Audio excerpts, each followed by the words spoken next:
Today we are going to start a new topic in our book. The name of the topic is known finites. Known finites start करने से पहले we should know about what are known finites, कि ये होते क्या हैं. Known finites क्या हैं? These are the verbs. ये क्या होती हैं? Verbs होती हैं. Verbs are basically of two types.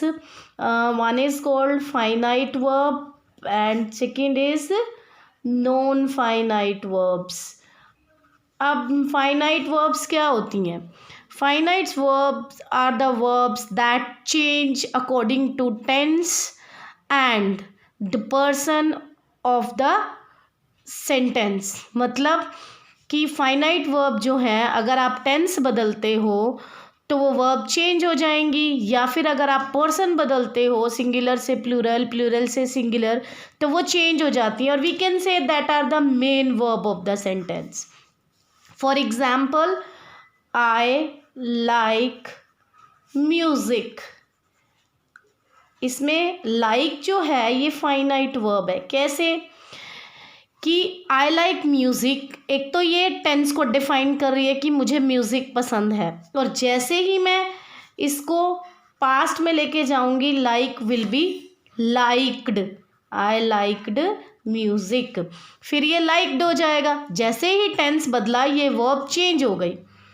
ये वर्ब चेंज हो जाती है finite verb if we change the tense और द पर्सन. अगर आप सिंगुलर से प्लूरल में जाते हैं या प्लूरल से सिंगुलर में जाते हैं तो ये चेंज हो जाती है. For example, I have written I like music. अगर मैं लिख रही हूँ शी, तो शी के साथ क्या हो जाएगा? Likes music. तो जैसे ही मैंने पर्सन बदला, मतलब फर्स्ट पर्सन की जगह थर्ड पर्सन लिखा, तो ये वर्ब चेंज हो गई. तो मतलब फाइनाइट वर्ब वो वर्ब होती है जो टेंस के, जो पर्सन के साथ और टेंस के साथ चेंज हो जाती है, जो मेन वर्ब होती है. Let's talk about non finites, जो हमारा टॉपिक है आज का. तो नॉन फाइनाइट्स क्या होती हैं? These are also the verbs. ये भी वर्ब्स होती हैं. कौन सी वर्ब्स होती हैं? Non finites are the verbs. Non finites जो होती हैं वो ऐसी वर्ब्स होती हैं, are the verbs that do not change, जो नहीं बदलती. Do not change according to tense and person. we can say, हमने पढ़े थे ना कि वो verbs जो टेंस के साथ, मतलब अगर आप टेंस चेंज करना चाहते हो तो वो एज इट इज़ रहेंगी, वो नहीं बदलेंगी. अगर आप पर्सन भी चेंज करते हो तो वो नहीं बदलेंगी. वो क्या होती हैं? These are verbs. वो वर्ब होके भी वर्ब का काम नहीं करेंगी. They work as noun. वो नाउन का काम कर सकती हैं, वो एडजेक्टिव का काम कर सकती हैं, वो एडवर्ब्स का काम कर सकती हैं, but they are not the verbs. वो वर्ब का काम नहीं करेंगी. तो नॉन फाइनाइट वर्ब्स क्या वर्ब्स हुई? वो वर्ब जो वर्ब होके भी वर्ब का काम ना करे, वो नॉन फाइनाइट्स हैं. For example, I like reading.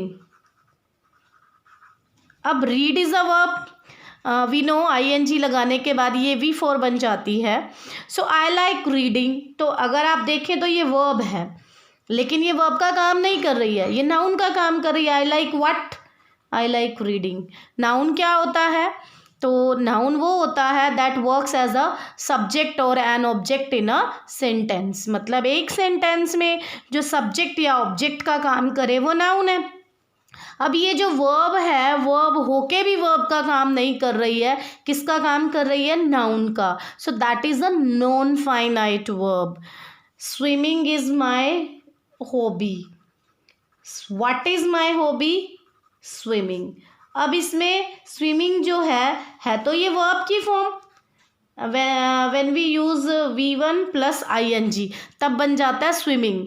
तो swimming is my hobby. What is my hobby? Swimming. तो स्विमिंग जो है वो क्या है? वर्ब है, लेकिन वर्ब का काम नहीं कर रही है.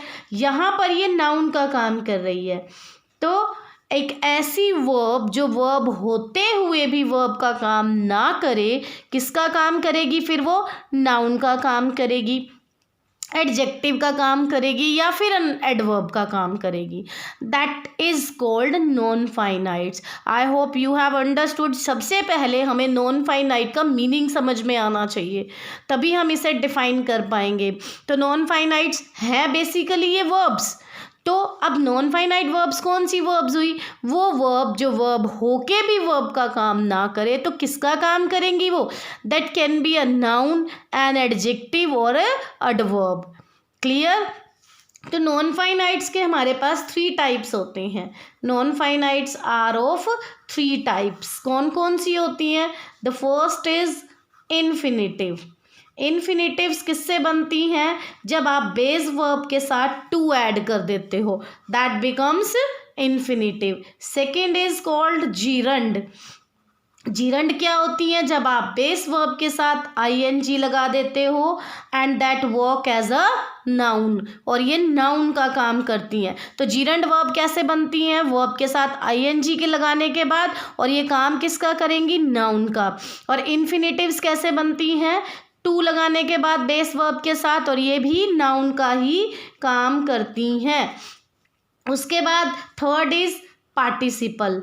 पार्टिसिपल वर्ब्स कैसे बनती हैं? एक तो बेस वर्ब के साथ ing लगाने के बाद और दूसरा ed लगाने के बाद. ये काम किसका करती हैं? They work as noun, they work as an adjective. ये एडजेक्टिव का काम करती हैं. तो अब हम नॉन फाइनाइट्स के टाइप को डिफाइन करते हैं. तो आज हम करेंगे इन्फिनिटिव्स. Okay, let's start.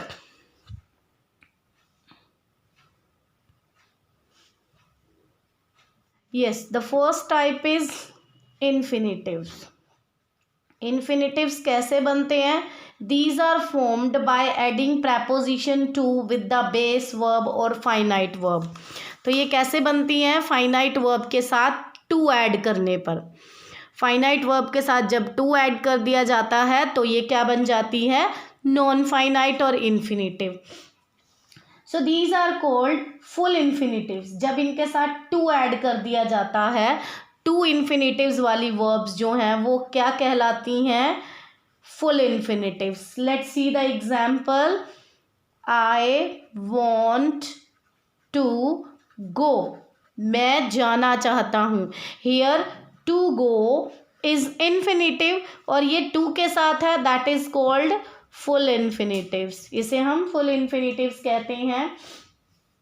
तो कुछ वर्ब्स होती हैं जिनके साथ हम हमेशा 2 प्लस V1 लगाते हैं. For example, there are some verbs like agree, forget, hope, promise, decide, learn, plan, refuse, offer, fail, beg, help, request, want, claim, offer, remind, appear, etc. In verbs के साथ आप हमेशा ही क्या लगाओगे? When ever you will find these verbs you will use 2 plus V1. Let's see the example. They forgot. Let's see. They forgot to call us.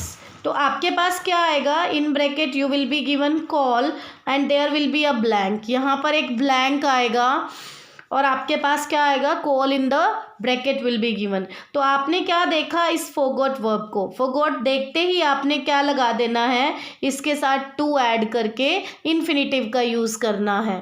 तो आप क्या लगा दोगे? 2 plus V1. They forgot to call us.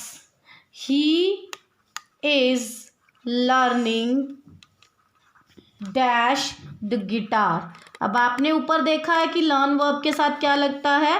To infinitive. तो आप यहाँ पे क्या लगाओगे? 2 plus base verb to play. Is it clear? तो इसी तरह इन सभी वर्ब्स के साथ हम क्या यूज करते हैं? टू इन्फिनिटिव यूज करते हैं। Is it clear? समझ में आ गया आपको? उसके बाद इन्फिनिटिव का एक और पार्ट होता है, that is called bare infinitive. Bare का मतलब होता है विदाउट, इन्फिनिटिव का मतलब होता है टू के साथ V1 लगाना। तो वो infinitive that is used without to, ऐसा इन्फिनिटिव जो बिना टू के यूज किया जाता है, is called bare infinitive. Bare infinitive कहलाता है वो। Let's see the example. I saw her cross the road, मैंने उसे रोड क्रॉस करते हुए देखा। अब आपको ये याद रखना है कि आपको बेयर इन्फिनिटिव कहाँ लगाना है। टू इन्फिनिटिव तो हमें इन वर्ब्स के साथ लगाना होता है, तो बेयर इन्फिनिटिव कहाँ लगता है? देयर आर सम वर्ब्स, कुछ ऐसी वर्ब्स हैं जहाँ हम बेयर इन्फिनिटिव का यूज़ करते हैं। लेट्स सी कौन सी वर्ब है। एक तो जितनी भी सेंस वर्ब्स हैं उनके साथ हमेशा बेयर इन्फिनिटिव का यूज़ होता है, कभी भी टू इन्फिनिटिव का नहीं होता। जैसे कि फील है, hear, make, find, watch, see, observe, let, ये जितनी भी वर्ब्स हैं इन सब के साथ हम क्या यूज़ करते हैं? सिर्फ और सिर्फ बेयर इन्फिनिटिव। तो कुछ एक्सप्रेशंस हैं जैसे हैड बेटर है, वुड रैदर,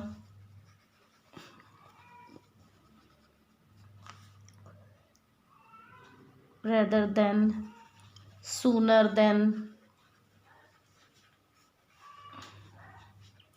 इनके भी जस्ट बाद हम बेयर इन्फिनिटिव ही लगाते हैं।